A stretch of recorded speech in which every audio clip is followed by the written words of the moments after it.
Okay, can you hear me now? No one can hear me. Ah, right. Can I be heard? Ah, brilliant. That's fine. That was a dress rehearsal. We'll start again. So I will recommence. So we are here this evening as part of the St. Patrick's Day celebrations. Yes, now I can be heard. Okay, great. So this is our final live stream event. We are here to raise funds for Mr. Wong's Lullaby, which is a short film that we're producing in Sheffield. It's a film about a woman called Nora who is a carer for her father who has dementia. And ultimately, it's a film about people just getting through life on a day-to-day basis and the simple acts of kindness that can get them through. So, as well as raising funds for the film, we're also here to celebrate St. Patrick's Day. We have got some brilliant guests this evening. We've got Helen Rice from Sheffield. We have got Emma Langford from Ireland. We've got Charlotte from Liverpool. We've got two people who will be doing some cocktail demonstrations. We've got Fanny Deas pub in Ireland, and we've got the Adega in Wimbledon in London. So we've also got a quiz. So these entertainment acts will intersect the quiz rounds. So you'll have time to get your thinking caps on in between rounds. We're going to start off with the first round of the quiz, which is the movie round. So our first question. Mr. Wong's Lullaby explores the everyday battles of caring for someone with dementia. In 2004, we saw the love story of Ali and Noah, two young lovers separated by fate. Ali, played by the actress Gina Rowlands, develops dementia in her later years and is visited by a mysterious man from her past. What is the name of the film? Okay, that's question one. Question two. I'll give you a few seconds, actually. I'll be kind. Hydrate yourself. Have a think. So, question two. Our film highlights the importance of the carer's role. In 1989, Dustin Hoffman won his second Oscar for performing the role of Raymond, a savant with autism. Which actor played his brother, who was his carer? It's a 1989 film with Dustin Hoffman playing Raymond. Which actor played his brother who cared for him?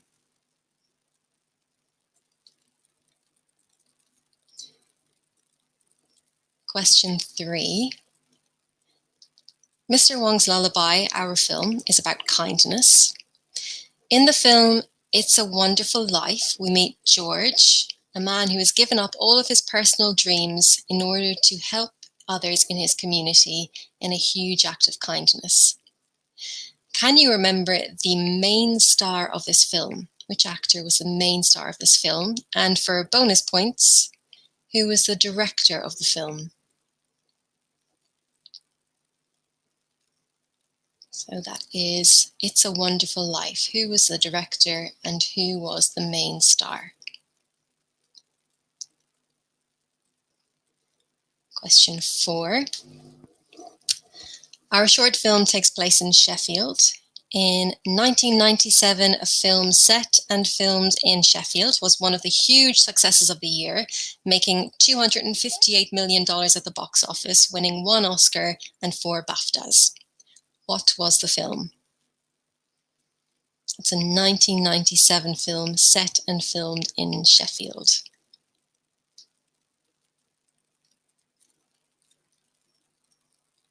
And question 5.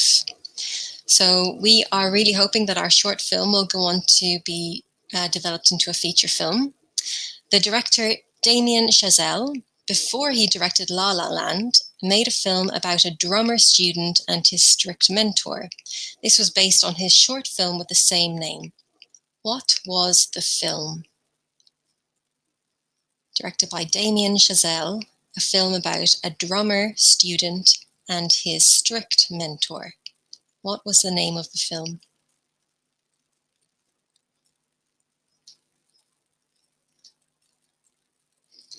Okay, so while you think about those questions, we're about to bring on our brilliant guest, Helen Rice. Helen Rice is a wonderful musician and spoken word artist. She is coming on to perform a couple of pieces for us. So without further ado, I will bring her on and we'll have a quick chat, and then you'll get to hear her wonderful work. Hello. From Sheffield. Hi, how are you? I disappeared. No, I'm here. There you go. The joys of unmirrored screens. Nice to see you, Claire. And nice to see you. You can see all of me. I can see all of them. All of them. That one especially. Just because you've got like a big Guinness hat on, it doesn't make it okay. Right? So I'm just going to be keeping an eye on you in the big leprechaun hat, yeah? The Irish contingent out there, be warned, Helen is watching and she can see you. She's got her eyes on all of you. So Helen, I can't see anything. I can barely see my own face, which is nice. These are the perils of online occasions there. They are indeed. How are you doing, Helen? Very well, thank you. Very well. How's yourself? I'm well. I'm grand. Yes. Have you had a Guinness or something along those lines today? Well, do you know what I've got here is a selection of terribly not very St. Patrick's Day items. I've got some Cornish cider and some Sheffield tap water. Big up to the Sheffield, massive. And also a nice cup of tea. So when the beverages. Well, when my stint's finished, I will be using the facilities of this fine venue in which I find myself. So yeah. Brilliant. Well, Helen, I will hand this stage over to you. And I will leave you to entertain the masses, and we'll have a quick chat at the end. So enjoy. Take it away. Okay. Thank you. Thank you very much. Hello, everybody. And I can see you in the big Guinness hat, and I'm keeping a close eye on your antics. I should explain, I'm not here alone tonight. I have a captive audience. Would the captive audience like to whoop? Woo! Yeah, I've literally got not the proverbial 2 men and a dog, 2 young ladies and a dog. This time last year was my last real gig, IRL gig, and I had a feeling that things were not going to go well. So I just kidnapped a couple of people from the audience who looked like they would fit in my cellar, and I just feed them Subway cookies and flavoured gin. And then every so often I just let them out and make them listen to my stuff. Hello, my name is Helen Rice, also known as Helen Rice is Showing Off. If you Google that, you will hopefully find me on all of the socials. This is a song I wrote about bums, B-U-M-S, bums. Specifically, the change in bum fashions that I have observed as a keen observer of bottoms over the last couple of decades. When I was growing up as a teenager, the big bum very much not something to aspire to. But now, it's only for the last 10 years or so, big bottoms everywhere. And I think it's marvellous. But I wish that bums had been big in the 90s. I wish that bums had been big in the 90s.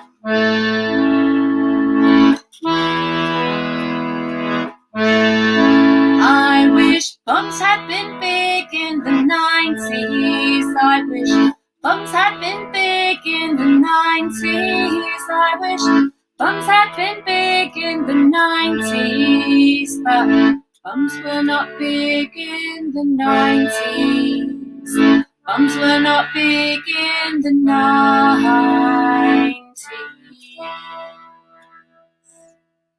And we didn't know who Kim Kardashian was, and we didn't know who Khloe Kardashian was, and we were all trying to look like Kate Moss. But I've seen more meat on a used piece than dental floss.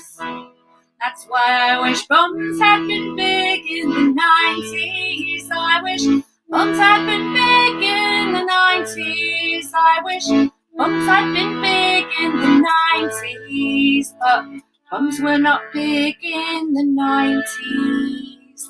Bums were not big in the 90s. And Britpop was pretty much a bum-free zone. Yeah, Jarvis flew his sauce, but there was not much to show. Justin Friedman, Louis Wiener were the ones we tried to ape. But it's hard to look androgynous with a classic pear shape. That's why I wish bums had been big in the 90s. I wish bums had been big in the 90s. I wish bums had been big in the 90s. But bums were not big in the 90s. Bums were not big in the 90s. And J-Lo did her best in the noughties to make a big bum a thing to be flaunted, but that was too late to help the self-esteem of a miserable, big-bummed Midland-based teen. That's why I wish bums had been big in the 90s. I wish bums had been big in the 90s. I wish bums had been big in the 90s. But bums were not big in the 90s. Bums were not big in the 90s. Lovely.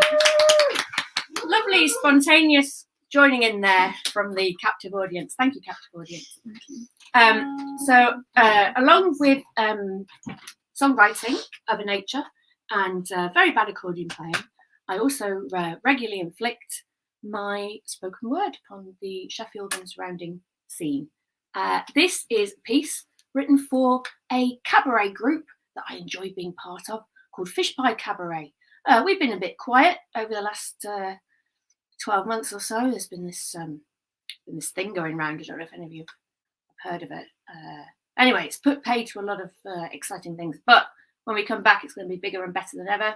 Put that in your diaries. Fish Pie returns, hopefully September of this year. In the meantime, slightly fishy related piece. This is a piece I wrote about an eagle who wants to be a seagull. That's right. Not a seagull that wants to be an eagle that wants to be a seagull. Why? Well, you'll find out why. And you're going to find out why with me doing a very special voice that I like to call my Pam Ayres voice. Apologies to Pam, love you. But someone at my local open mic said that I reminded her of you, as if Pam's watching. Hiya, Pam! So this is the eagle that wants to be a seagull. If I was a seagull, my life would be complete, for a seagull never worries about what they're going to eat. For the bins are blimmin' plenty, with chips and mushy peas. I could spend all day down the arcades, doing what I please. If I was a seagull, how happy I would be. I'd have chips for me breakfast and I'd have chips for me tea. I wouldn't have to swoop and dive and then digest live mice. And I'd live by the seaside. Wouldn't that be nice? I don't like being a bird of prey. I find it too much pressure. A seagull's life is simpler. It'd be a gull of leisure. The mantle of the eagle is one I'd like to shirk. All that symbolising justice, it's too much like hard work. The other eagles laugh at me. They say I am no good because I don't like furry food, as a proper eagle should. When you are an eagle, expectations are sky high.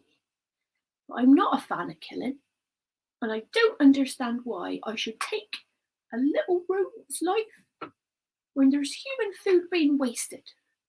And who would choose to chew raw shrews when there's fish cakes to be tasted? So if I was a seagull, my life would be complete. For a seagull never worries about what they're going to eat. Thank you very much, captive audience. Thank you. Now we come to the bit of the show. Oh, it's a roller coaster, isn't it? She's this, she's that, she's the other. Well, alongside the fish pie and the comedy songs and the general nonsense, I like every now and then to prove that I can sing. Shit. I can sing, and I can move my instruments in a very professional way. Just gonna have a little sip of tea. Hang on. And St Patrick's Day is very important day of the year for my family. My dad's family was from County Mayo, which is possibly my favourite place in the world.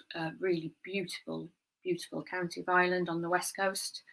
And we've had many wonderful times as a family visiting over there and seeing all the family and listening to the music.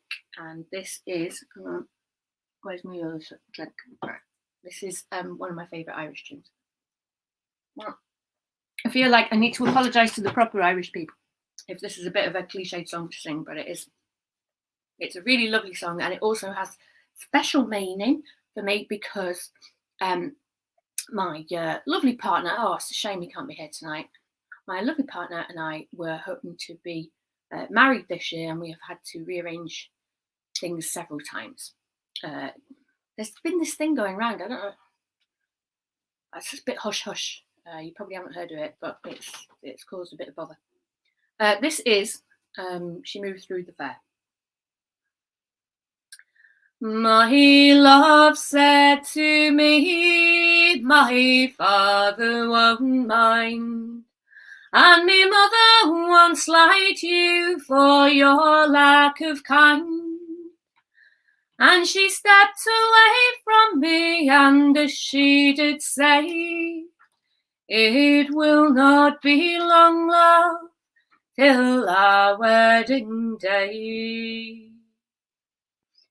She stepped away from me and she moved through the fair, and fondly I watched her move here and move there.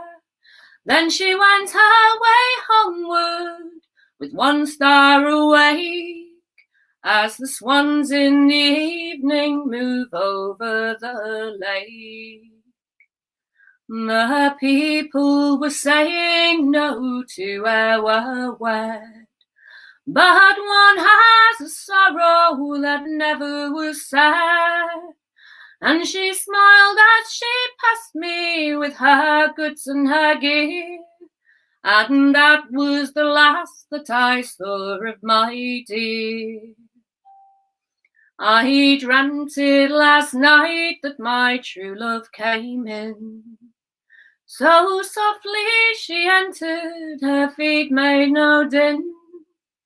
She came close beside me, and this she did say, it will not be long, love, till our wedding day.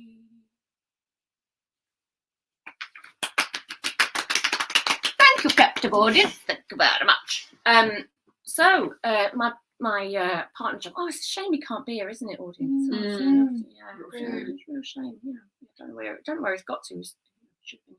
Well, but a little bit of introduction required. This song is called "Let Me Be Your Last Ironing Board," and in case any of you were thinking, well, that's not a very romantic song to write for the love of your life in the year that you're getting married. Well, think again. Because this song is based on a couple of instances. One, I used to interview people who were about to retire and had been given like a lump sum on retirement. They were working for the civil service. And when you ask them, have you got any plans for the money? What are you going to do? And a lot of them had decided that they had bought their last kind of whatever the big item was. So if it was their car, they were like, oh, I bought my last car, that'll see me through. And they were probably, you know, like in the late 50s, early 60s. And it always sort of was quite amusing to sort of hear them sort of talk about, like, that's it now. Yep, that's the last car I'll ever buy. That's the car I'm going to, when I die, that's my last car. Or it could be their settee. And, or any other big purchase. And when I was speaking to John about this, he said, oh, yeah. Because after my partner left and took the ironing board, I had to go and buy a new ironing board. And I remember thinking, this is the last ironing board I'll ever buy. And I thought, that's a song. Because, you know, how could you hear that and not think, let's write a song about being somebody's last ironing board? So that is, this is the song, Let Me Be Your Last Ironing Board. Oh, he's also got a song about his daughter, who may or may not be in the captive audience. Woo!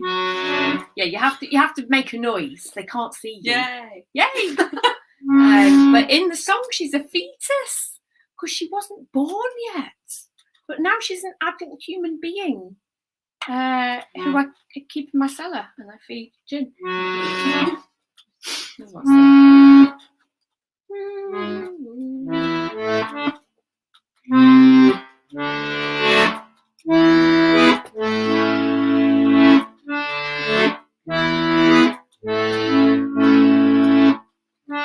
There is nothing to be gained, so refrain from competing with a postulated past. I can't be your first love. Could I be your last? Let me be your last ironing board, the one that sees you through to the end. Let me be the last car lease you sign. Let the last heart you capture be mine. Let me be your last ironing board. You'll never write a song about the fetus in my belly. There'll be no rhyming couplets about the amniotic jelly. But we'll never row about the changing of the nappy. I can't have what you had with them. Let's have a different kind of happy. There is nothing to be gained, so refrain from competing with a postulated past. I can't be your first love.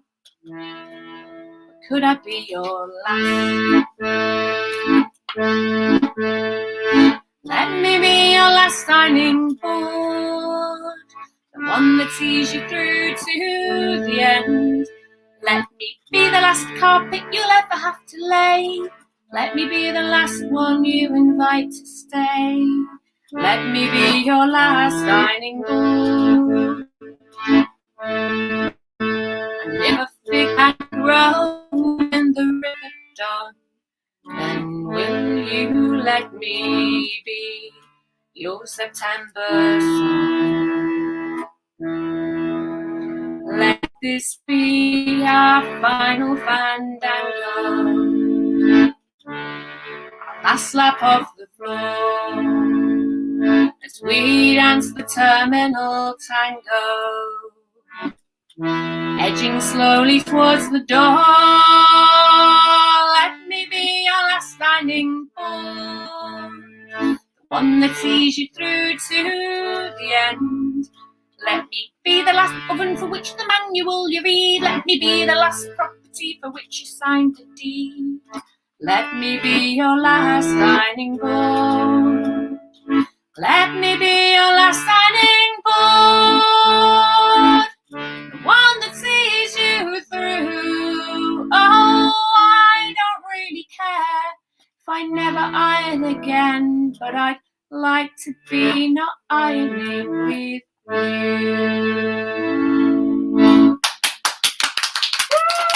Oh, it's a shame he's not here, isn't it? Real shame. sort of missing him. So it's my final number now. Now, this song, well, it really needs a guitar player, but I'll try my best. I mean, if only there was a suave, handsome, talented, cheap, easily available guitar player, but Good evening. oh, he's here. Oh, that's exciting. So that's lovely. Hello, love. Oh, yeah. Yeah, you've been busy out on the town.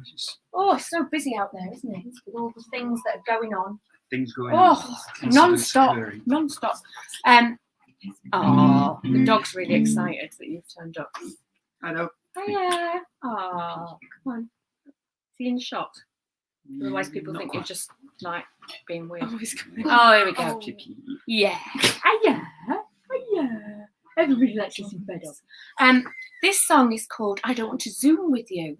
And I wrote this back in the heady days of lockdown 1 when it felt like being on Zoom was some kind of optional thing. I was like, I'm just going to ride this out. I'm not going to do Zoom gigs. I'm not going to do Zoom meetings with friends. I'm not going to do Zoom funerals or Zoom weddings. And then it just went on and on and on. And now here we are happily on the YouTubes and the Facebooks lives. And don't look behind the curtain.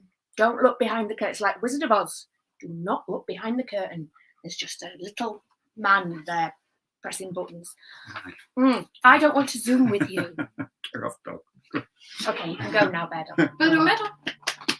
Go on.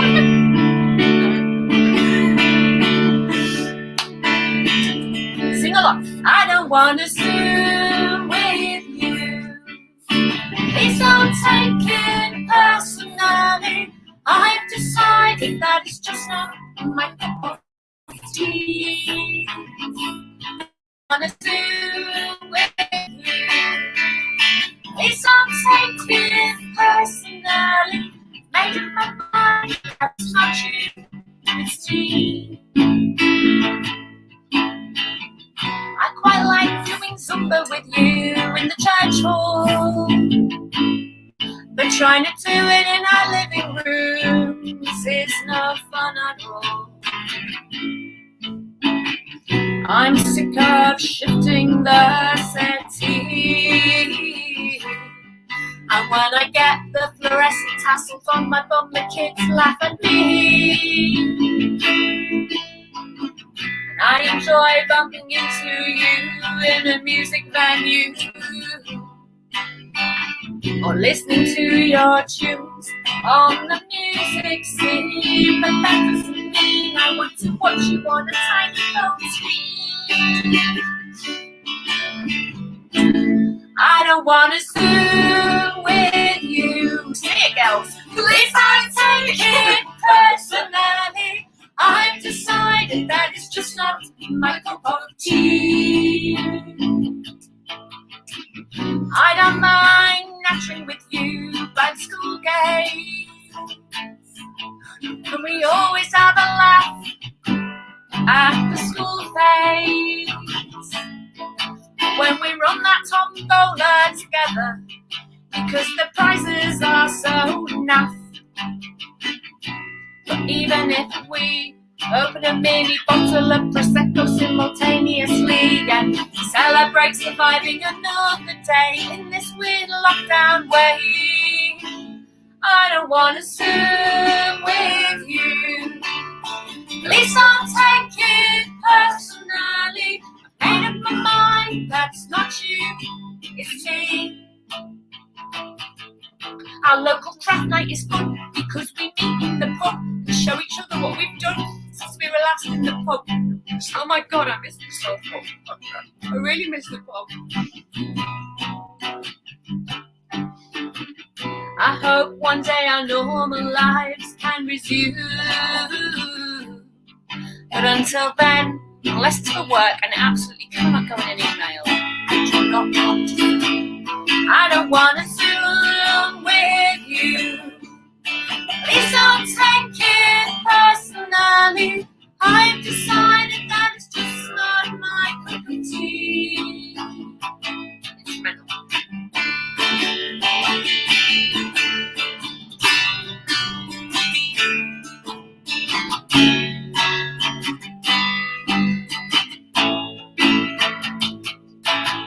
private friends I can do without, so please don't ask me on a Google Hangout. Please don't video message me, I'm in my 90s. You're stressing me, let's keep this friendship analogue, or at the very least, confine it to dialogue. Okay, I'll do a group chat. I'll do a group chat on WhatsApp. That's that. What's that? I don't want to Zoom with you. At least I'll take it personally. I've decided that it's just not my cup of tea. I don't want to Zoom with you. At least I'll take it personally. Made up my mind that it's not you, it's me. It's not you, it's me. It's not you, it's me. It's not you, it's me. Don't take it personally. It's not you, it's me. I don't want to Zoom. I don't want to Zoom with you. I don't want to Zoom with you.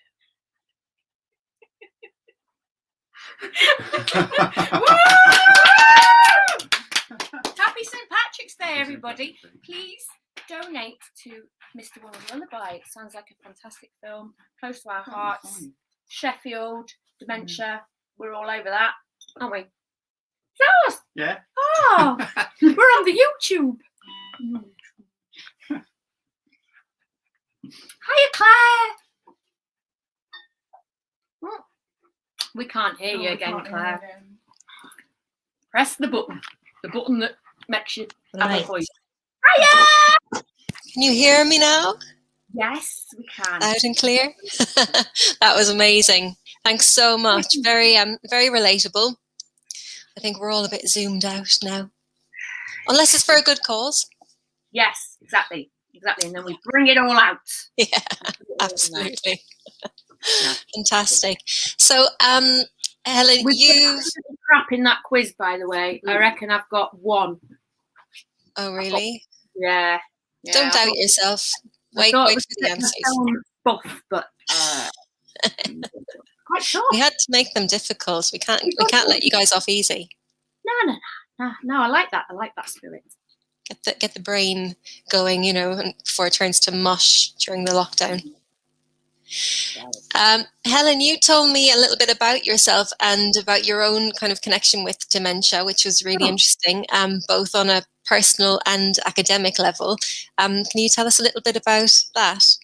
Yeah, I mean, like most people, I guess, by the time you reach middle age, you've had some kind of run-in with dementia. I remember my great auntie having dementia. She came to live with us for a while. Auntie Madge was a much loved member of the family, and that was pretty challenging for my mum, who had 4 young kids at the time and still looked after her at home for as long as possible. And then myself, my previous partner, and I looked after his dad, who had Parkinson's for several years. We looked after him, and Parkinson's dementia is a wee bit different to other ones in that it really comes and goes. Well, I don't know how much that's true of other dementias, but it seemed very, very variable on a day-to-day level. So one day he could be fine, kind of managing his own medication or whatever, and the next day thought that there was little goblins in the carpet. It was like it was really up and down. And my ex-partner's mum as well had Alzheimer's. And then for a time I was working I mentioned in the blurb earlier about researching with people who were in retirement. So for a while, one of my specialisms was interviewing people of retirement age and older. And one of the projects that I ended up working on was looking at what the meaning of person-centered care, which is very much a buzzword in healthcare and social care, and has been for the last couple of decades. But what that means when the person who is the object or the subject of that care can no longer say what they want, and that was a really interesting and a really challenging project that we did at Newcastle University, kind of thinking about what it means to be person-centered when the person, as we would have conceptualized them before they had dementia, appears not to be there. So it was very philosophical and really tough and upsetting, but a really valuable piece of work for kind of conceptualizing what it means to be a person, but a person with dementia. Wow. Gosh, yeah, no, it's incredible. As you said, you do find, not just as you get older, but you just find generally, maybe because we're all living longer or we're a bit more interconnected, it's so widespread, you know, it seems to touch so many people in one form or another in their life. And yeah, it's really interesting to hear about your personal and academic experiences with it. And I just think, I mean, this last year because one of the things that we talked about a lot was how, particularly in the West, we very much emphasize kind of communication as part of personhood, and maybe don't so often think about just the kind of physical aspects of kind of touch, the importance of touch. And I think what COVID has really highlighted is, yes, we have all these incredible new ways of communicating, but they don't communicate love in the way that sitting and holding somebody's hand can do. So I think, I just really feel for everybody who's got a loved one in a care home at the moment, and that's what that must be like.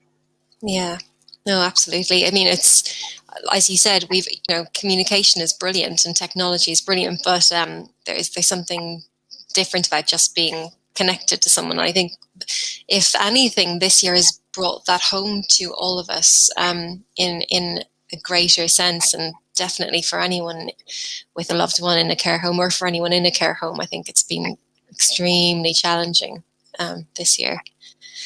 Fantastic. Well, thank you so much for your beautiful music and everything, and I'm glad that your partner appeared out of nowhere, as if by magic. It's amazing how we did that. Amazing. A St. Patrick's Day miracle. Back in the cellar now, or shall I keep them out for the rest of the gig? Yeah, lock them up. Yeah. They're not needed anymore. Escape. Have you got anything coming up, Helen, where people can? I know you've got your multiple. I would love to say yes, but nobody's booking gigs. So the main place to find out what I'm doing is still my Facebook page, Helen Rice is Showing Off, and that will encompass spoken word gigs, folky gigs that I do with the Mushmelons, and I've got a new project where I'm the singer for a group called Ptarmigan.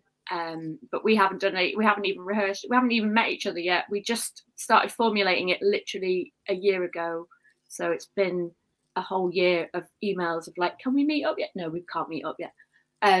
But watch this space, keep following me on YouTube and Facebook, and hopefully something will happen soon. Fingers crossed. I send you the luck of the Irish. Good luck with it. Yes, I need all the luck of the Irish, and then thank you. I'll appreciate that. Thanks a million, Helen. Well, have a lovely evening. Enjoy whatever beverage you next move to. Yeah, more of Can't be tea. Yeah. Happy St. Patrick's Day, everybody. Woo! Cheers. I'm drinking something toxic.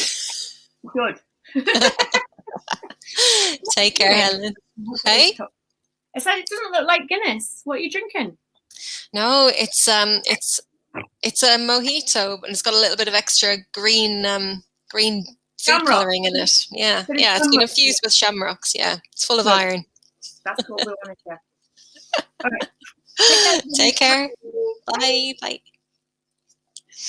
Right, that was the brilliant Helen Rice. So please do follow her on all the things, which you can see at the bottom of the screen there. So I'm going to give you the answers to round one, which was the movie round. So our first question was the question about Gina Rowlands, who develops dementia in her later years. The actress, rather, Gina Rowlands, playing the part of Ali, develops dementia in her later years in which film?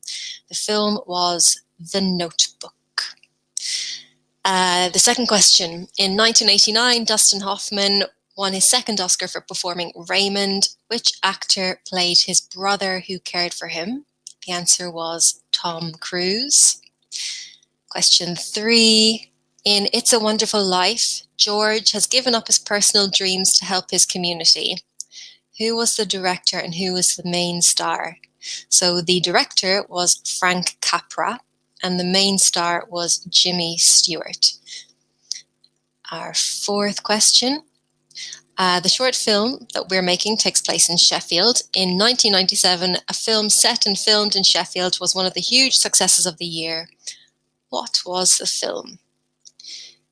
The film was The Full Monty.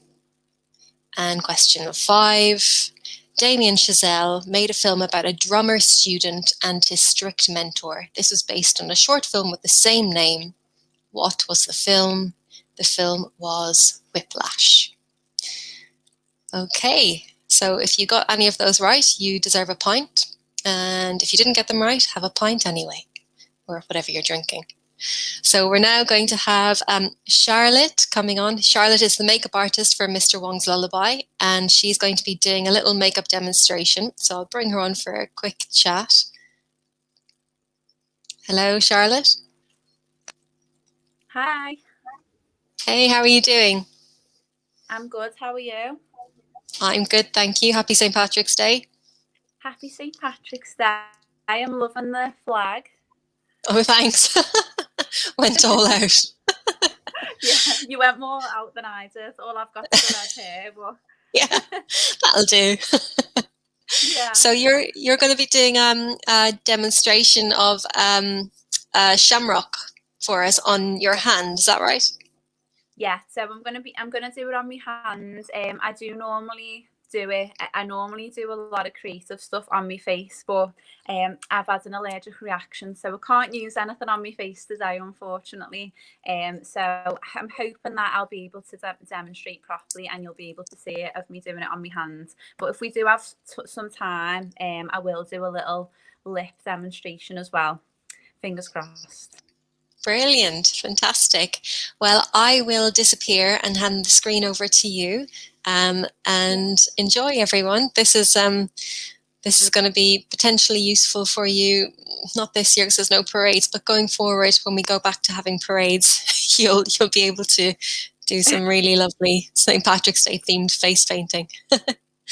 See you in a bit, Charlotte. See you soon.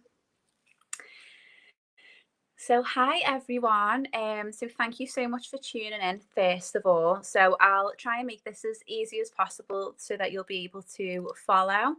So it's just going to be a really simple shamrock design that we're going to do today. So I've got some really cheap face paints with me. So I've got a green, a black and a white. And I may use some glitter depending on how much time we've got. So I'm just going to start off by using a brush like this. So most people will probably have this brush at home. It's a little bit like a concealer brush. It's quite flat, it's synthetic. It's really quite hard to show you, but it just goes really flat and it's quite curved on the sides as well. Hopefully you'll be able to see what I'm doing properly. Or if you can't hear me at any point, I will try and check the chat box as well. So I'm going to get cracking.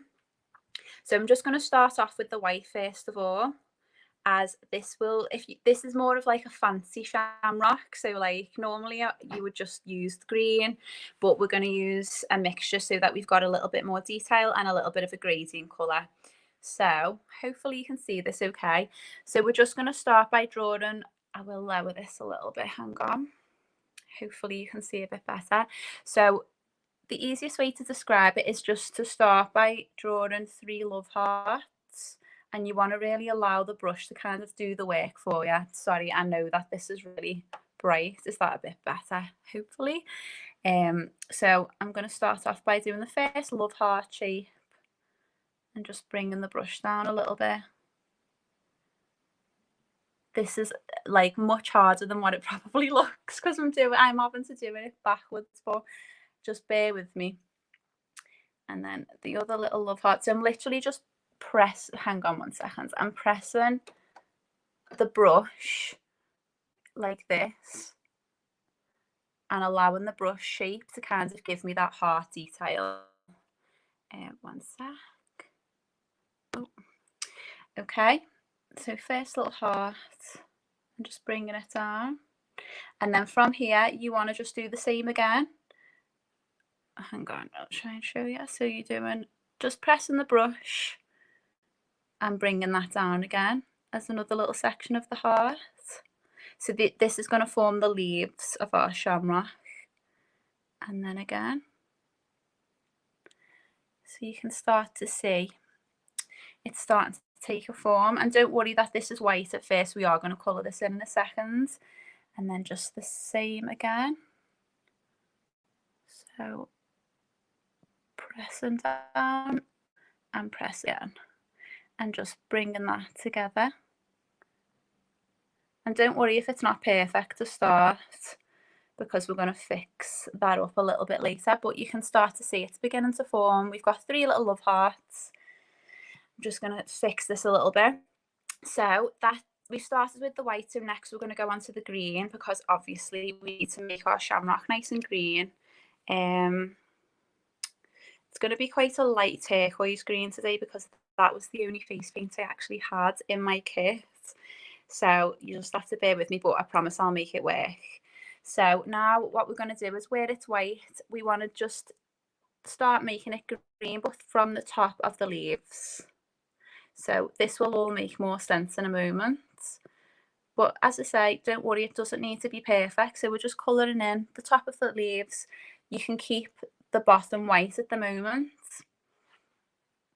Again, I am normally just doing this on my face, but this is a good little experience for me to try and maybe do a little bit of a different body part. Okay, and then this section as well. The use of the brush is really, really important actually. So if you've got a good brush like this, I mean, this actually was only quite cheap, so you don't need to spend a lot of money on them. That goes for all makeup brushes really. I mean, back in the day when I used to fit, I've been doing makeup for 7 years now, and when I very first started, everything was like, you needed to spend an absolute fortune on makeup brushes, and the cheap ones they just didn't cut it, and to be honest, they weren't very good at the time. But now, now we've got so many more options, and even like the likes of like Primark and things like that. And I think, well, Primark's actually called Pennies, I think, in Ireland, is that right? When I went to Dublin, I was very surprised to hear it has a different name. But yeah, even their like makeup and things like that are really, really good now, and they're so, so cheap. Okay, so I'm just going to fix this a little bit. A little bit of a wonky shamrock, but let's go with the flow and just see what happens. Okay. So we've started to get a little bit of shape now, and so you can even use your finger as well. So I've just dipped my finger into a little bit of white, and I'm just going to pop this on the bottom and just blend that in. Hopefully you can see okay. I know the camera's probably not great, so I'm really sorry if it's not. Okay, so I've got myself on the laptop and on the phone, so I can sort of see whether you can see it okay. And we've just got a little bit of blending going on there. So now what I'm going to do is I'm going to incorporate, I'm using shadow. So like I said before, I know I've just more of a turquoise green with the paint. I'm going to incorporate more of a dark green now to make it a bit more realistic. So I'm just going to shade the top of the leaves like the same process as we did before when we used the green paint. And this is going to start to give us a little bit more realism with the shamrock. This is actually the very first day I've actually tried to draw a shamrock, so hopefully it's okay. But it's all for a good cause, so. Okay. And again, just colouring in those leaves. This brush, again, apologies that I didn't mention before, but sorry, I'm trying to get used to the screen. There I am. This again is a curved brush. It's quite firm, so it's perfect for drawing leaves.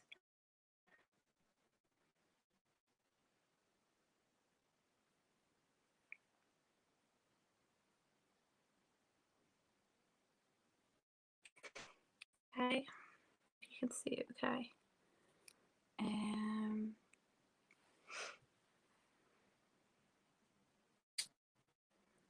I hope everyone's enjoying their St. Patrick's Day up to now anyway. I think I might celebrate after this with a nice glass of wine, actually. I think I've had a pretty long day today, so I think I might celebrate with a nice deserved drink.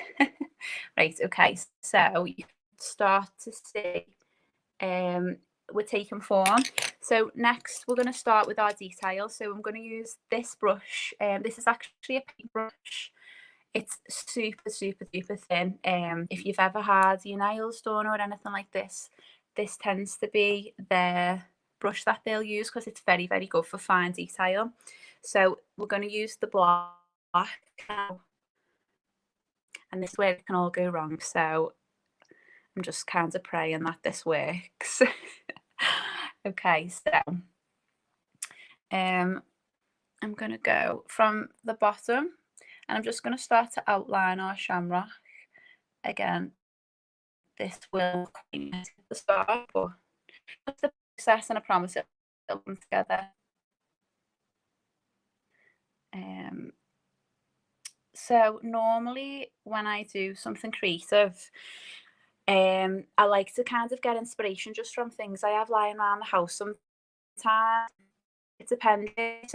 But I did look a few months ago, especially in the start of lockdown, when to be honest, I was so and I didn't really have much else to do. So I just started to like find things around the house.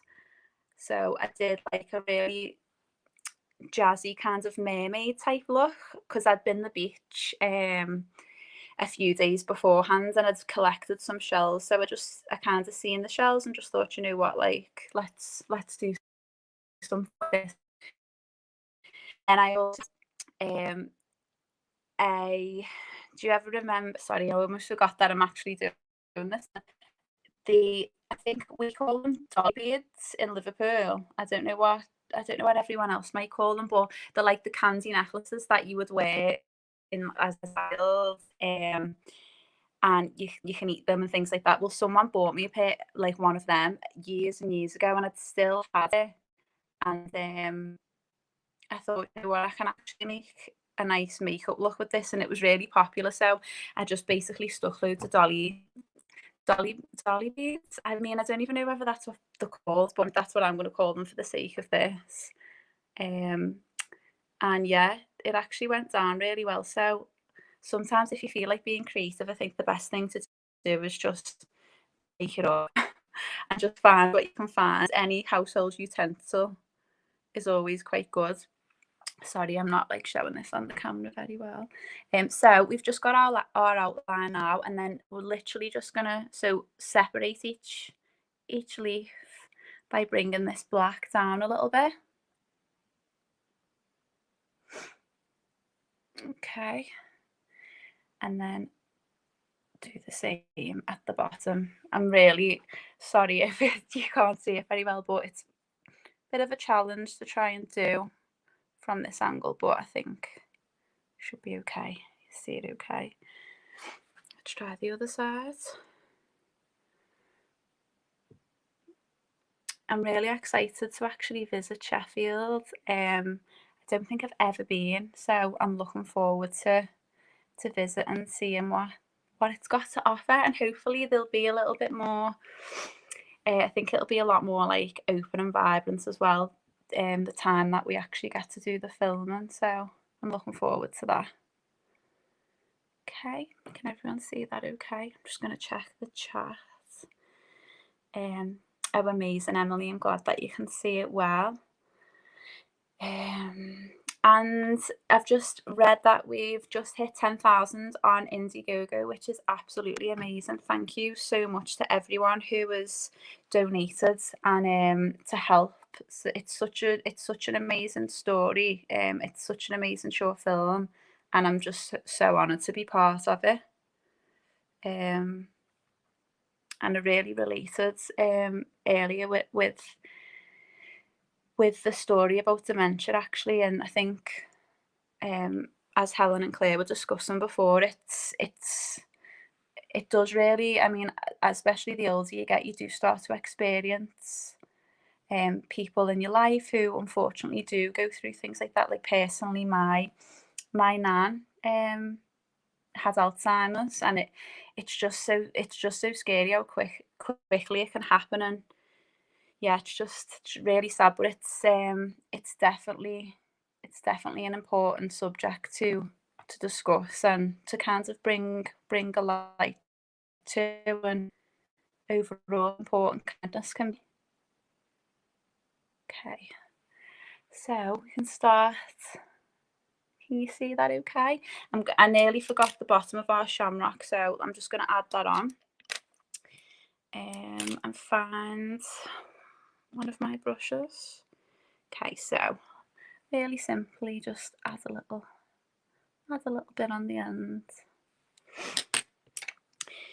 Yeah, I do apologise for the not only the camera angles, but also I've probably not been the best at getting it in the lighting very well either, because this has been a little bit challenging, but hopefully you've got the gist of it. Yeah, so just a really quick and easy shamrock. Hopefully you can see that okay. But yeah, so I think, I mean, it took me about 15 minutes to do this, so I don't think we'll have time to do the lip demonstration, but hopefully everyone's learnt a little something today from this, and I hope that you've enjoyed it as well. So thank you so much for tuning in and watching it. Thank you, Charlotte. That was amazing. Brilliant. Oh, can you hear me? Am I? Yes, I can hear you. Yeah. Sorry, I'm having microphone issues this evening, so just checking. That was fantastic. I'll be practicing my shamrock for next year's St. Patrick's Parade. Hopefully next year we have. Yeah, fingers crossed. I think I might need to practice mine a little bit as well, and hopefully I can do it on my face next time. It'll be a lot easier. Yeah, I can imagine. That looks fantastic. Well, if anyone decides to do one of Charlotte's shamrocks, please do send us a picture. We'd love to see them. And Charlotte, like I said, Charlotte is our makeup artist for Mr. Wong's Lullaby. So you can follow her at Charlotte Therese Makeup or Charlotte Therese Beauty. And she also makes gorgeous candles, a little lockdown business that she set up. Yeah, so I always try and turn a negative into a positive. So one really big positive that come from the lockdown is I was able to start my own business, because I had another business, because I had a lot more time. So if anyone does want to just check out the candles, my handle for that is moon.magic.candles. They're handmade soy wax candles, and they are designed to change your life around the phases of the moon, because that's what I'm passionate about. So feel free to check out if you would like to. Brilliant. Thank you so much, Charlotte. We can't wait to work with you, hopefully in a few weeks, on Mr. Wong's Lullaby, and have a brilliant St. Patrick's Day. Thank you. Have a lovely St. Patrick's Day, everyone. Thanks for having me on. Take care. Bye. Bye. Cool. So that was the lovely Charlotte. And Emily Barrows says the candles are absolutely beautiful. So check them out. moon.magic.candles. Right. So without further ado, we're going to go on to our next round of the quiz. So this quiz round is about Sheffield. So there are 5 questions again. So the first question is: the Cliffield Dairy Farm on the outskirts of Sheffield is famous for which creamy local product? A, our moo Molly. B, our cow Clara. Or C, our cow Molly. Which of these 3 is Sheffield famous for? And actually, if you've been following us, the particular creamy local product has given us a voucher for everyone who makes a donation for some of their beautiful ice cream, which they produce in Sheffield. Right, question 2. Which Monty Python member was born in Sheffield? Is it A, Michael Palin, B, Eric Idle, or C, Graham Chapman? Which Monty Python member was born in Sheffield? A, Michael Palin, B, Eric Idle, or C, Graham Chapman? Question 4. Which iconic experimental housing scheme lies on a hill above Sheffield Station? A, Manor Top, B, Park Hill, C, Hyde Park. Which iconic experimental housing scheme lies on a hill above Sheffield? A, Manor Top, B, Park Hill, or C, Hyde Park? And question 5, have I said question? Hang on, getting my numbers mixed up. Right, question 4, I think. Historically, which of the following was Sheffield universally known for producing? A, crockery, B, pottery, or C, cutlery? Was Sheffield known for crockery, pottery, or cutlery? And the last question, which of the following bands was not formed in Sheffield? A, Gomez, B, Pulp, C, Def Leppard. Which of these was not formed in Sheffield? Was it A, Gomez, B, Pulp, or C, Def Leppard? Right, so we will now go on to our first cocktail demonstration. So this is going to be a pre-recorded cocktail demonstration, which I'll be showing for you. So while you think about those extremely difficult questions, which I know, well, I've got the answers written down, but I didn't know them before.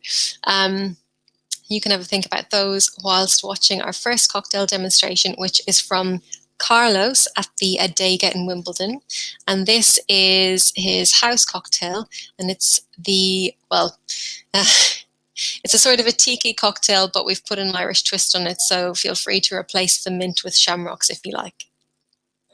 Good morning, this is Carlos from Adega restaurant in Wimbledon. So today we're going to make for you, to celebrate St. Patrick's Day, a cocktail, which is called a house cocktail.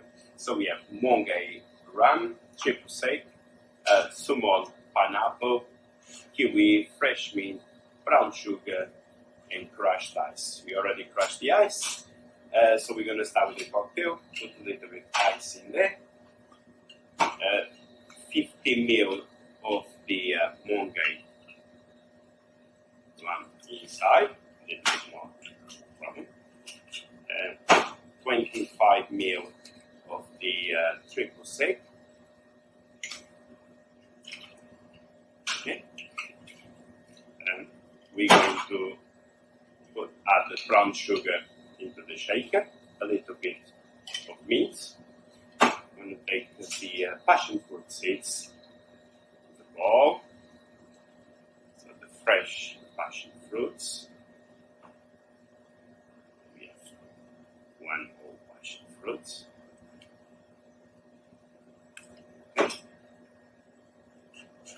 Now, we're going to shake it well. It should be alright, don't shake too much. We're going to add the crushed ice. Glass. Out in there. Decorate a little bit fresh mint. Now we're going to do it. It's very simple. Very good.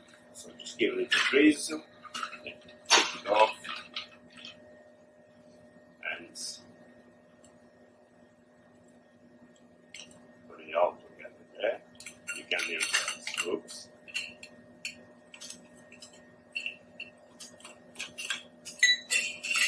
And then finally, we add pineapple Sophomore. Taste. Squeeze of fresh lime. Dip it in there.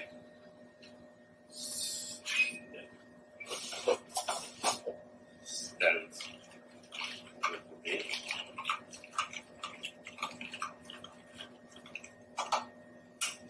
And you can decorate with a little bit fresh mint on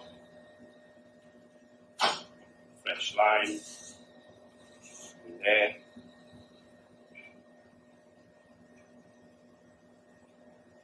And here we go. That's our house cocktail. Happy St. Patrick's Day. Okay, everyone, that was our Shamrockita, our tiki version of an Irish cocktail from Carlos at the Adega in Wimbledon. It's a brilliant local Portuguese, Iberian fusion tapas restaurant, family run by Carlos and his brother. And they have a wonderful story. Their grandmother, who is 93, bearing in mind that Carlos and his brother have been working in the industry for about 30 years, and his grandmother still pops in every so often just to make sure they're doing everything properly. So you just can't escape the domineering mother or maternal figures who know best. Right, so we are going to move on to our next round of the quiz now, but before we do, I will give you the answers to the last round, which was our Sheffield round. I've only been to Sheffield once, and that was on recce for our film for Mr. Wong's Lullaby, so I actually know very little about Sheffield, but every day is a learning day. So our first question was, the Cliffield Dairy Farm on the outskirts of Sheffield is famous for which creamy local product? Was it A, our moo molly, B, our cow Clara, or C, our cow Molly? And the answer is our cow Molly. And as I said, for everyone who's made a donation, if you're in and around the Sheffield area, you'll be delighted to hear that you will get a voucher for some of their wonderful ice cream. Right, question 2. Which Monty Python member was born in Sheffield? Was it A, Michael Palin, B, Eric Idle, or C, Graham Chapman? And the answer to that question is Michael Palin. Question 3. Which iconic experimental housing scheme lies on a hill above Sheffield Station? Is it A, Manor Top, B, Park Hill, or C, Hyde Park? And the answer is Park Hill. I did not know that. Right, question 4. Which of the following was Sheffield historically known for producing? Is it A, crockery, B, pottery, or C, cutlery? And the answer to that is cutlery. And question 5. Which of the following bands was not formed in Sheffield? Was it A, Gomez, B, Pulp, or C, Def Leppard?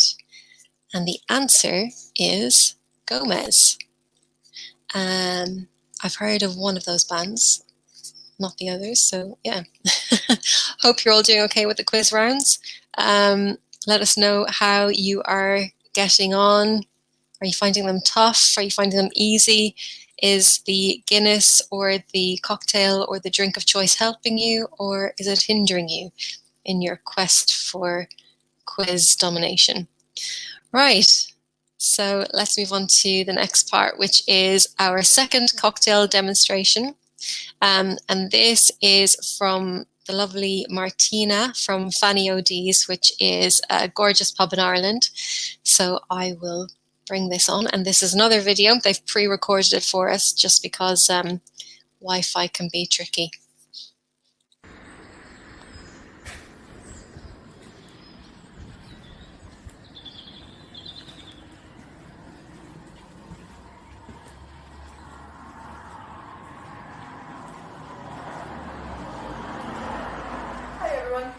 Happy St Patrick's Day.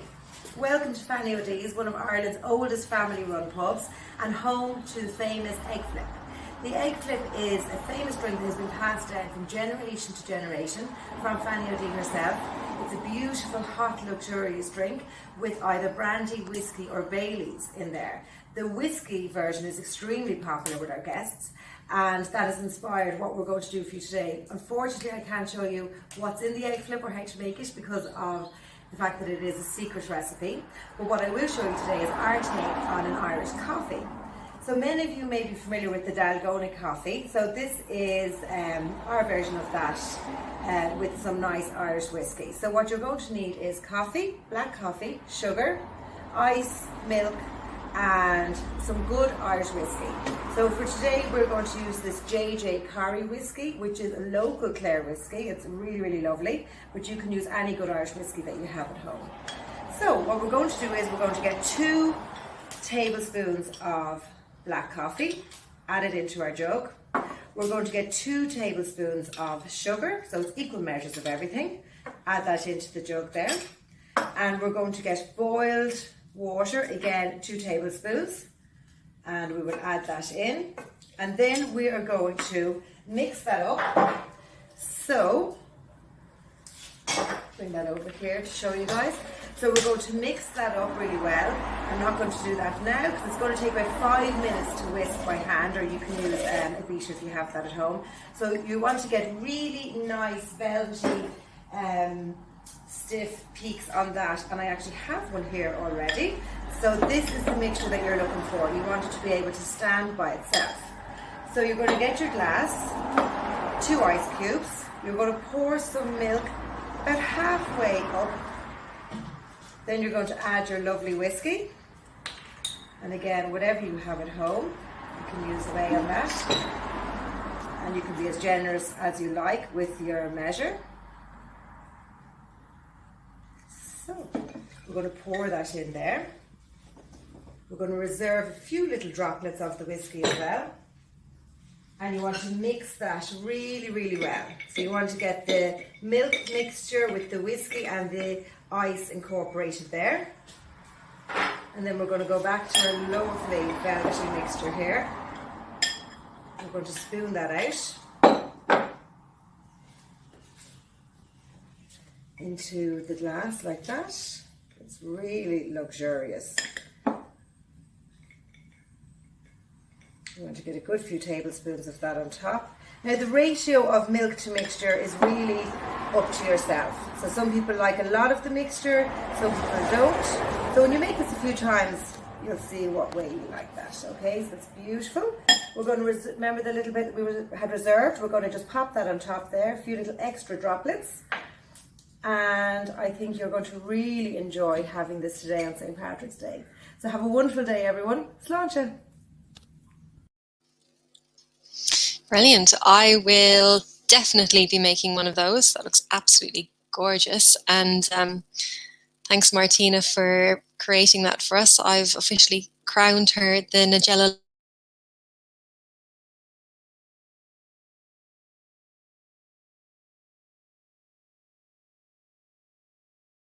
quiz round. Just a reminder that we are this evening trying to raise funds for Mr. Wong's Lullaby. So we're so grateful to everyone who's already donated. We genuinely are really thankful for that. And every penny that goes into the pot will help us to make the film. And we're also, as some of you will know, we're partnered with Tide, the charity Together in Dementia Everyday. So Tide is a brilliant charity. Anyone who watched last week's live stream will have seen Ray, who's an ambassador from Tide, and she is an ex-carer herself. So if we manage to surpass our target, we will be making a donation to Tide to help them with the work they do. The film that we're making is something that we're really passionate about. We really feel it's a story that isn't heard very often. It's bringing the voice of the carer to the forefront. Yesterday was Young Carers Awareness Day, and people tend to associate dementia with elderly people, which shouldn't make a difference to how much you care about. But what people forget is that it affects young people, not only in terms of early onset of dementia or Alzheimer's, but also a lot of very young carers who find themselves having to take on the task of caring for someone. So we'd love if you can support the film. And yeah, thank you if you already have, and if you haven't, please do if you can, and if you can't, please just follow us. We're on at Mr. Wong's Lullaby, and we're on Facebook and the various other socials as well. Social media is a bit much for me sometimes. Right, so the next round is our music round. Get your thinking caps on. And question 1 is, what was the original name of the famous Irish band, The Cranberries? What was the original name of the famous Irish band, The Cranberries? Question 2. And this is one that if you've been watching the news this week, you'll probably have heard. But if you're like me and you live in a little bubble, you might not have. Which female artist made history this week by becoming the most awarded woman in Grammys history, overtaking bluegrass singer Alison Krauss? Which female artist made history this week by becoming the most awarded woman in Grammys history, overtaking bluegrass singer Alison Krauss?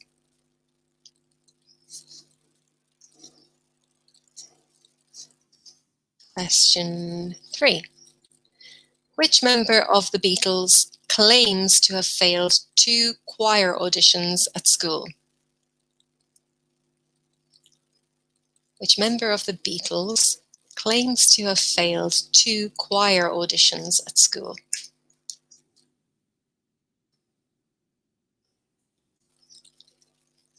Question 4.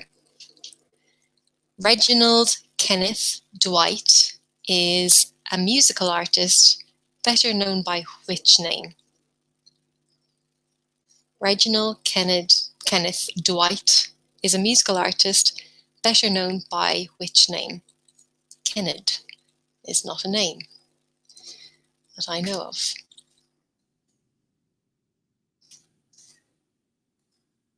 Question 5. The U2 song Angel of Harlem is an homage to which American jazz vocalist?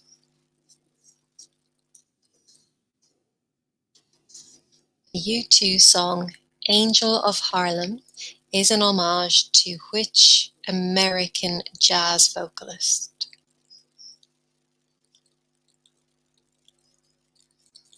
Okay. Does anybody need a clue? Let me know. I'm keeping an eye on the comments.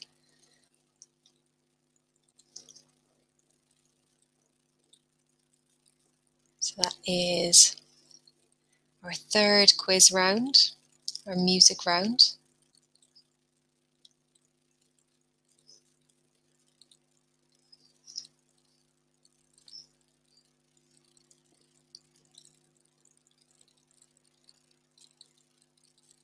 How's everyone doing out there? Hopefully these aren't too hard. It's always a fine line between making people think and just annoying people with ridiculously obscure questions.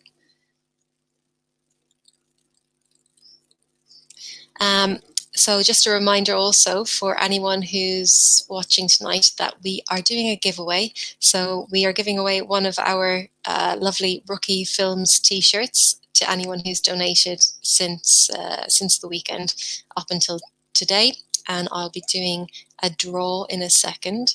So you've got a couple of minutes if you haven't donated and you really want another branded t-shirt to wear when you're doing your workouts at home or working from home. The joy of working from home is you can wear whatever you like, really. Okay, so I will give you the answers to these questions before we do our draw. So question 1 was, what was the original name of the famous Irish band, The Cranberries? And the answer is, The Cranberry Saw Us. The Cranberry Saw Us, which apparently is a really humorous name, because if you say it quickly, it sounds like the cranberry sauce. So yeah, humor is a very personal thing. Question 2, which female artist made history this week by becoming the most awarded woman in Grammys history, overtaking bluegrass singer Alison Krauss? And the answer is, of course, Beyoncé. Question 3, which member of the Beatles reportedly claims to have failed 2 choir auditions at school? The answer is Paul McCartney. That may or may not be a surprise, depending on your taste. Question 4, Reginald Kenneth Dwight is a musical artist better known by what name? And the answer is Elton John.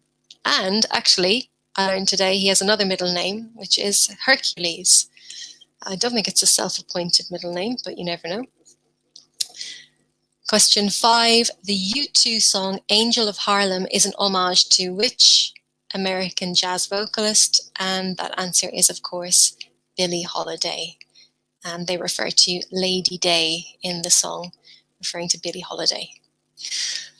Okay, so before we go on to our final round, I will do the giveaway for the exciting t-shirt. You're not getting my green sequined one, you were getting a plain white one with the Rookie Films logo on it. So you'll have to bejewel it and bedazzle it yourself. Right. So I've got, oh, hang on, I'm going to show you. This is my hat with all of the names in it. Let's hope I can read my own writing.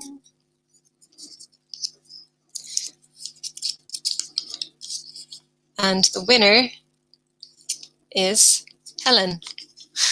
Don't know if you can read that. But you can see that I've painted my nails green, so that was worthwhile. Right, so that is our draw winner.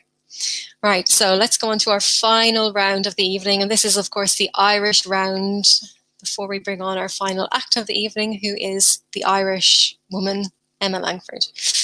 Right, question 1. The Plumbers Union of which American city pours 40 pounds of powdered dye into the river to turn it green on St. Patrick's Day? Plumbers Union of which American city pours 40 pounds of powdered dye into the river to turn it green on St. Patrick's Day?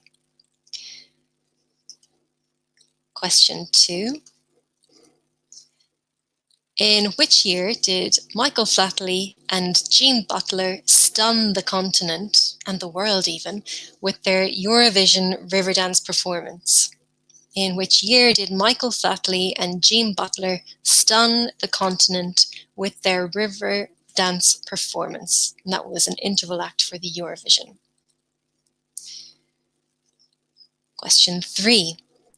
The Blarney Stone is a mystical stone which bestows the gift of eloquence, or the gift of the gab, on whomever kisses it upside down. Where in Ireland is this stone? The Blarney Stone is a mystical stone which bestows the gift of eloquence, or the gift of the gab, on whomever kisses it whilst upside down. Where in Ireland is the stone? When I say upside down, what used to happen was that someone would hold you upside down by the ankles, but sadly somebody tumbled to their death. So they don't do that anymore. Now you lie on the ground and someone helps you to do it. Jean Langford is giving away answers in a quiz, and that is very naughty. Right, question 4. Until 2009, blood donors in Ireland used to get a pint of free Guinness after they gave a pint of blood. Is this true or false? Until 2009, blood donors in Ireland used to get a pint of free Guinness after they donated blood. Is this true or false? And your answer says more about you than it says about Ireland. Right. Question 5. Dublin, when translated back into Irish, is called Dublin. This means what? Dublin means what? And your clue is it has the same name as a popular Lancashire seaside town.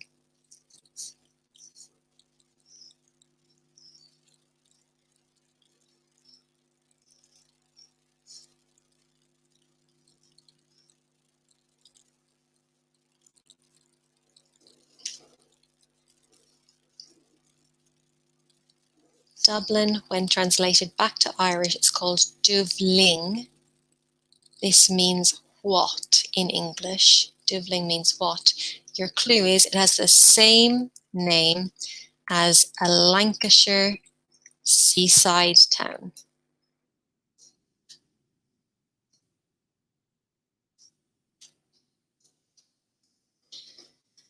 Right, you're going to have to wait for the answers. And we're going to bring on the lovely Emma Langford.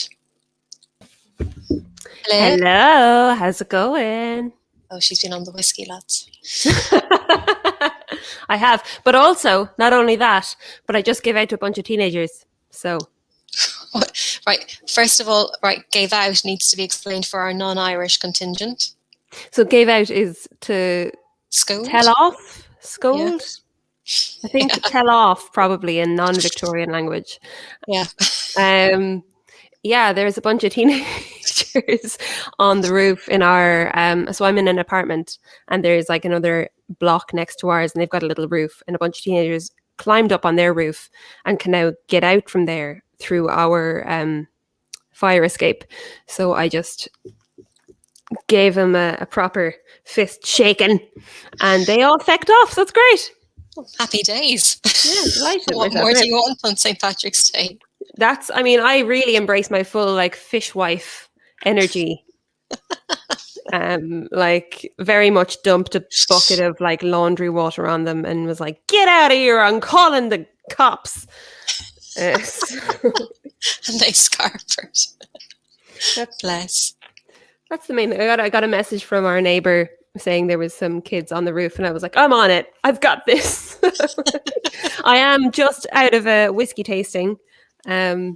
Myself and himself went looking for chips after it and then I realised what the time was. So I scarpered back. So here I am. Oh my God. Well, lads, we are honoured to have Emma here this evening. She gave up chips to be here. Well, the chips are coming. Oh, right. Okay. So yeah, she hasn't made any sacrifice whatsoever. So yeah, she's here, really. I drank less whiskey than I would have.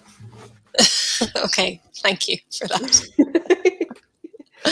All locally sourced whiskey, or a mix actually. So there's a couple of scotches in there. It was really interesting. I guessed a couple of them right. So it was a blind tasting, which was very interesting. And so I guessed one of them very correctly, which was a lovely surprise. So I guess I have missed my calling as a whiskey connoisseur. Never too late, Emma. It is never too late. Yeah. And Emma, you have some very exciting news about musical ventures. So Emma was on with us for our very first live stream a few weeks back.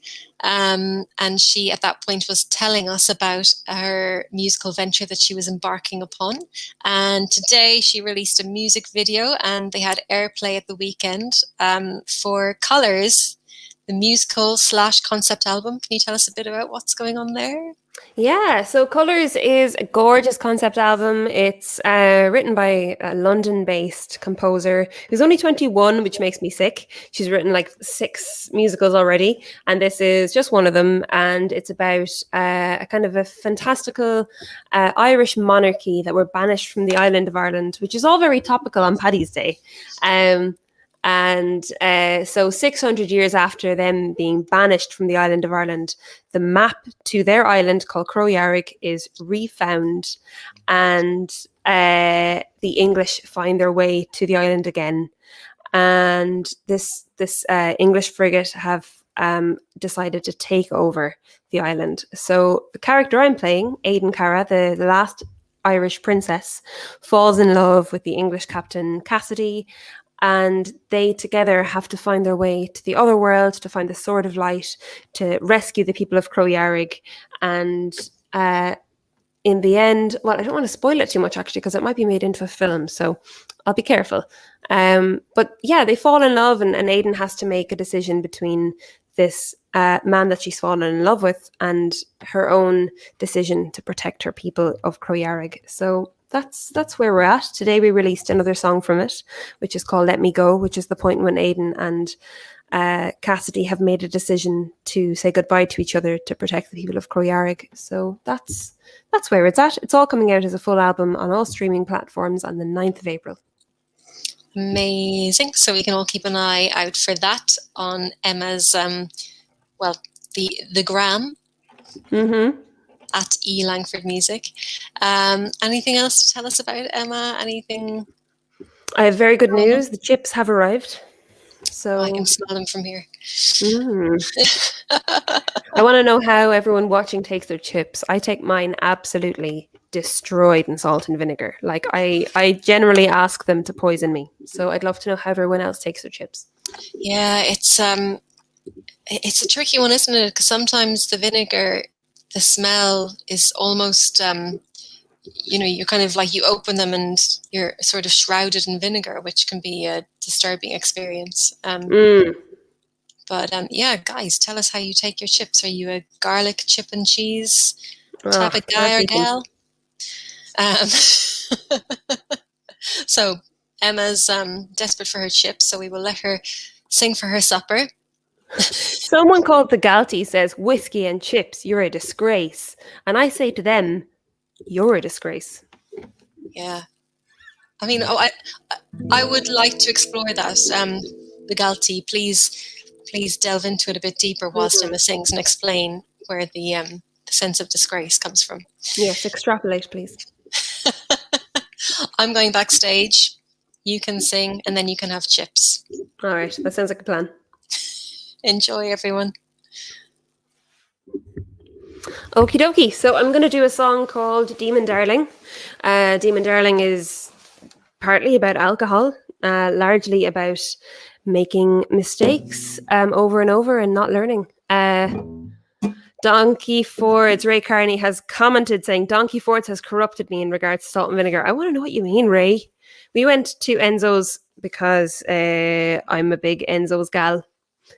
So in Limerick, there's 5 or 6 big chippers that do the best chips, like proper potato chips, not French fries, potato chips drowned in salt and vinegar, like unreal, hand cut, amazing.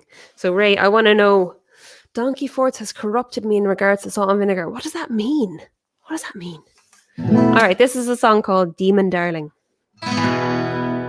Let me know if you can hear everything okay. If you can't, I'll try and adjust.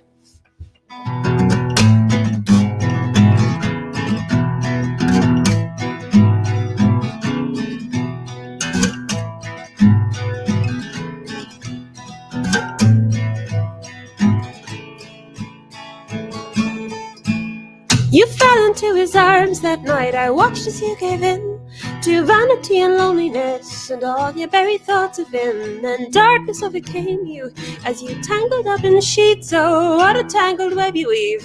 You're so practiced in deceit. You've got a demon, darling. It's hungry for the kill. And oh, if you don't slay it now, perhaps you never will. You never will. Yeah. You never will. You never will. Yeah.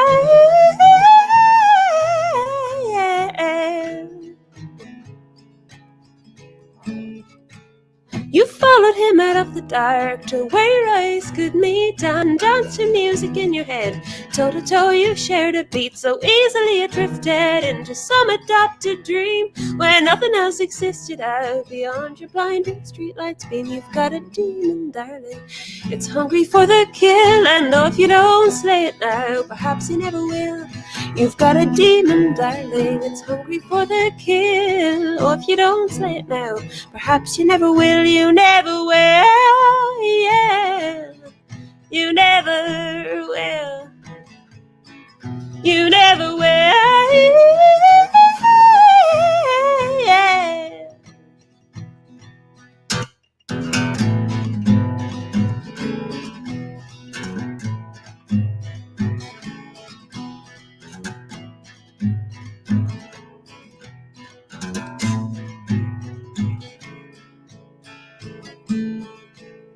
When he awoke, he'd left you with the love he'd left behind, and an olive branch around your wrist. Well, all he'd left is your mind.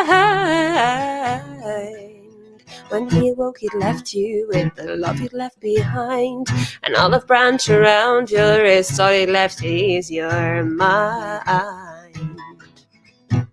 You've got a demon, darling, it's hungry for the kill, and if you don't slay it now, perhaps you never will. You've got a demon, darling, it's hungry for the kill. Oh, if you don't slay it now, perhaps you never will. You never will, yeah.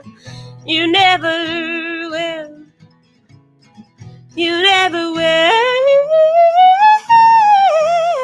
yeah. Da da da da da da da da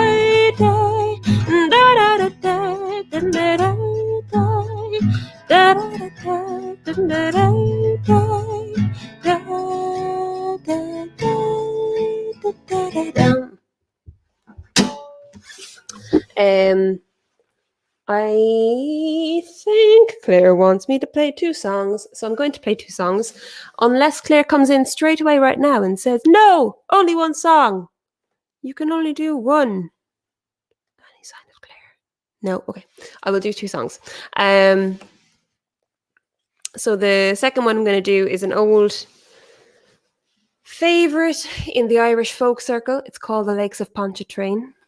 I'd love to know if you're tuning in, where you're tuning in from, and what you're doing for Paddy's Day. And I am hearing from Ray Carney and from Griever Lionheart, who are both tuning in over from the whiskey tasting I was doing earlier on. It was really good fun. It was a blind tasting. Hello, Manu Rivas, who says 10 songs, please. Your voice is amazing. And I say, no, not that many, but also 2 songs. Yes. And thank you for your lovely comment. That is very sweet. So we tried, we tried Teelings, and we tried Writer's Tears. We tried an American whiskey. We tried a Powers whiskey. We tried so many lovely whiskeys, and it was very, very informative and lovely. So I hope you guys have tried something new today. And if not, that's okay, because not trying something new is the Irish way. So you're doing Paddy's Day right. So, okay, this is going to be The Lakes of Pontchartrain. I'm going to drag the lyrics up just so I don't forget them, because a evening of drinking will do that to me. Lakes of Pontchartrain. Not lakes near me. That's not what I want. Lakes of Pontchartrain. Okay. So Paul Brady is a very fabulous Irish musician who has made this song very popular. But there have been loads of beautiful versions of it.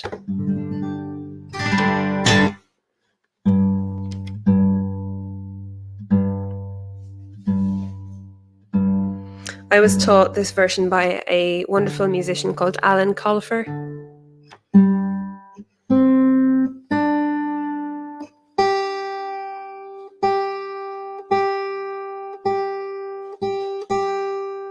He may object to me telling you that, depending on how well I play this.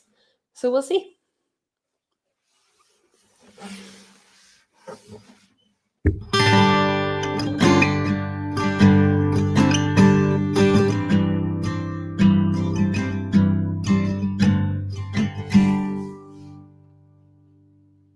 This song feels very appropriate today, on Paddy's Day, on a day that celebrates an immigrant to Ireland. This is a song about an immigrant, an emigrant, someone who travelled and explored and fell in love. That's what the Irish do.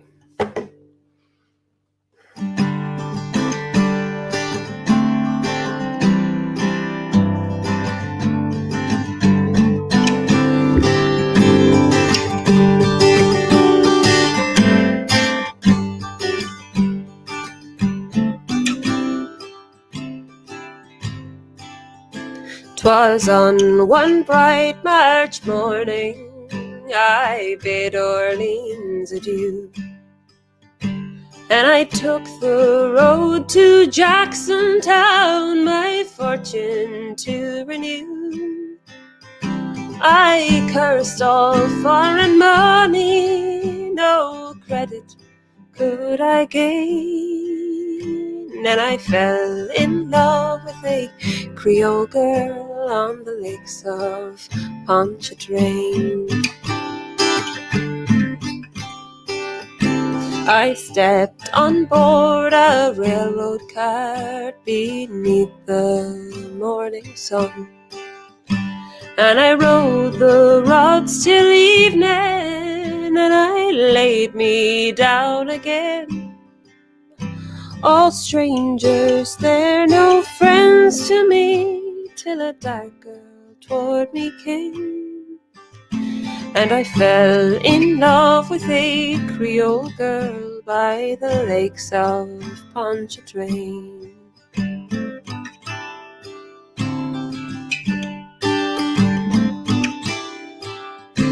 I said, my pretty Creole girl, my money here's no good. If it weren't for the alligators, I'd sleep out in the wood. She said, you're welcome here, kind stranger, though our house is very plain.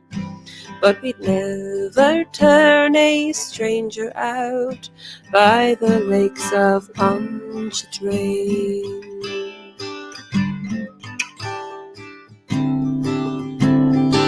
So she took me to her mammy's house, and she treated me quite well. The hair upon her shoulders in jet black ringlets fell. To try and paint her beauty, I am sure it would be in vain. So handsome was my Creole girl by the lakes of Pontchartrain. I asked her would she marry me. She said that never could be, for she had got a lover and she was far at sea. She said that she would wait for him, and true that she would remain till he returned to his Creole girl by the lakes of Pontchartrain.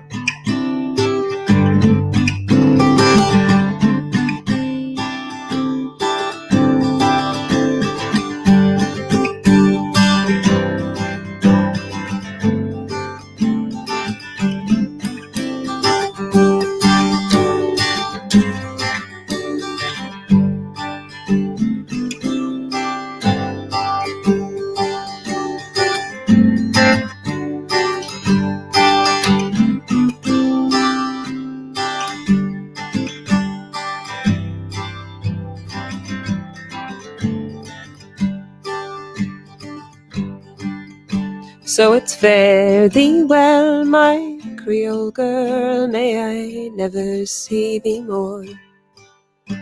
But I'll never forget your kindness or your cottage by the shore.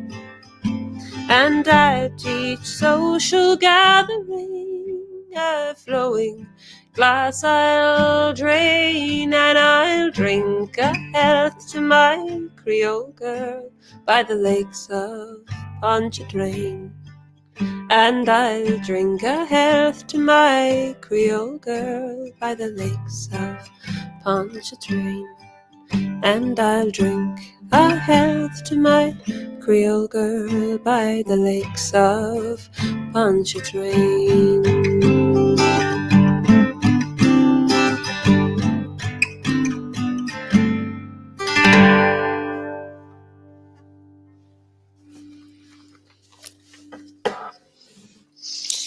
I shall release you now. You may have your chips. Thank you. That was gorgeous. Thanks very much, Emma. That was beautiful. Thank you for having me. I hope everyone remembers to give loads and loads and loads and loads and loads of money to you. Yes. Shower pots of gold upon us. 'Tis the season. 'Tis, indeed.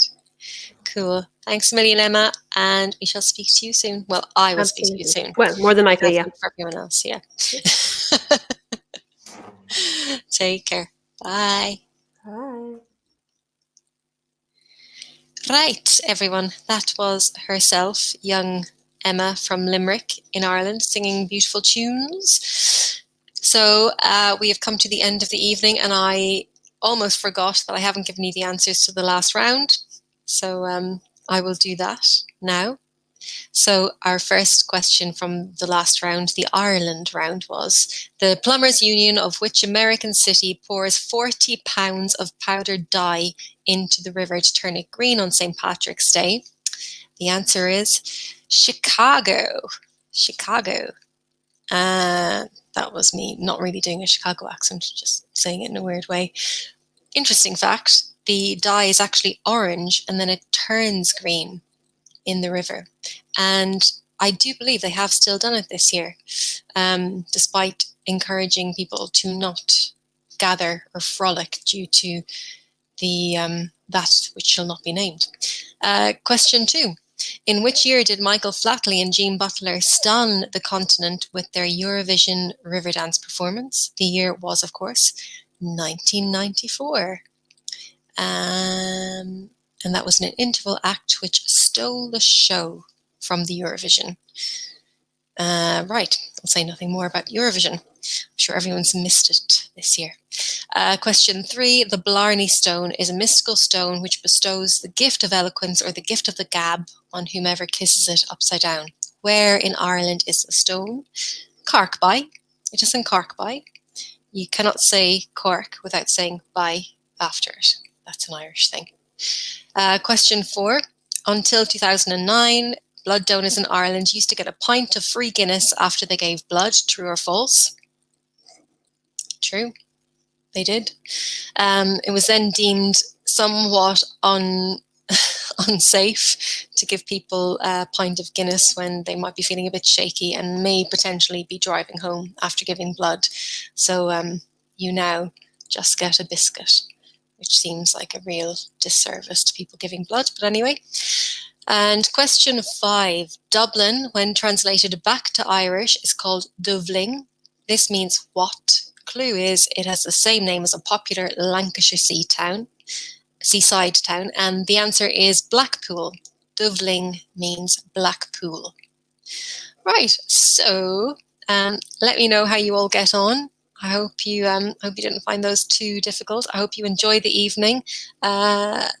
The Galty says, Ethna, Liam and Juno, dog tuning in from Charleville, the home of sliced plastic cheese. Oh, you've got no whiskey to drink, but your singing did the trick. Well, I hope you're having a lovely evening, Liam and Ethna and Juno. Right, thank you so much, everyone, for joining us this evening for some fun and frolics and crack and cule, which is a real pleasure for all of us from Rookie Films to have you all here. We're running our campaign until Friday, so if you can donate, please do. If you can't, no problem. Just share it with whomever you may be talking to. We are particularly fond of benevolent millionaires. Have a lovely St. Patrick's Day. Have a lovely rest of your week, rest of your month, rest of the year, and do follow us. We are at Mr. Wong's Lullaby. There we go. Please do follow us, and we look forward to staying in touch with you all. Happy St. Patrick's Day. Slán, and see you soon. Bye-bye.